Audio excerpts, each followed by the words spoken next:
Alright mga bro, so welcome back po sa panibagong vlog natin mga bro. So for today's video mga bro,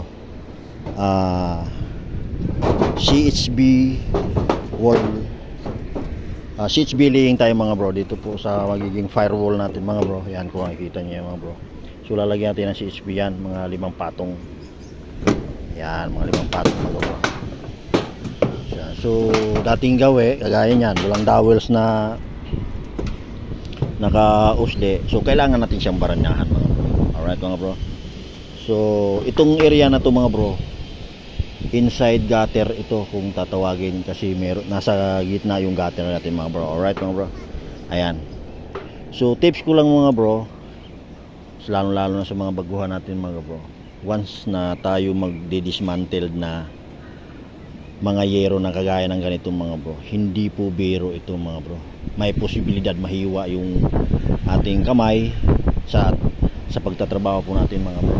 Alright mga bro, so doble ingat po tayo mga bro, hindi po nating gawing biro yung mga ganitong trabaho mga bro, kasi oras na mahiwa yung kamay natin mga bro, ay alam na kung gaano kasakit. Alright mga bro, so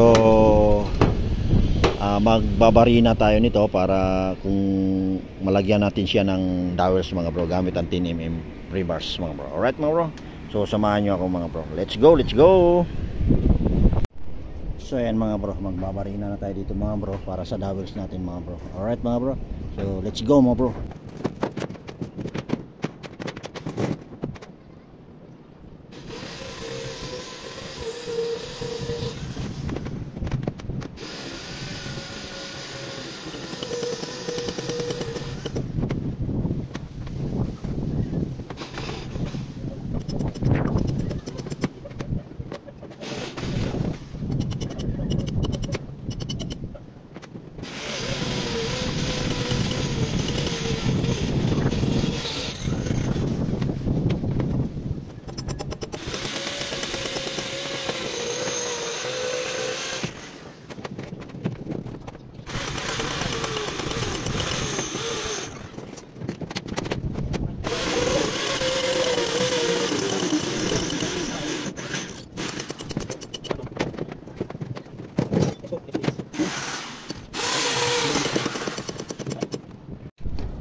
So ayan mga bro, yan po yung dowels natin mga bro.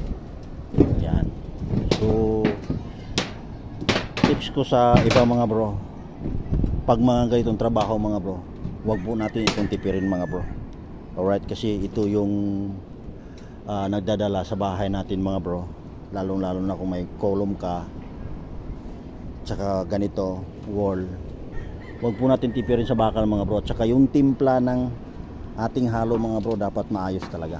Alright, so once na kami nag CCHB wall mga bro, 7 sakong buhangin, 1 simento. Ayan. Alright mga bro, so nagtitimpla kami ng mga ganon, pero yung pinapagawa ko ngayon mga bro, 6 na buhangin, 1 simento. Alam niyo po ba kung bakit mga bro? Kasi makauna yung kumbaga hindi masyadong matibay, ordinary na CHB lang kasi ang ginagawa namin dito, ginagamit namin dito mga bro.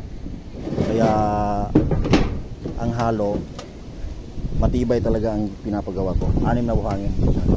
Alright, so yan mga bro, yan na po yung dowels natin. 1.2 ang height natin mga bro sa dowels.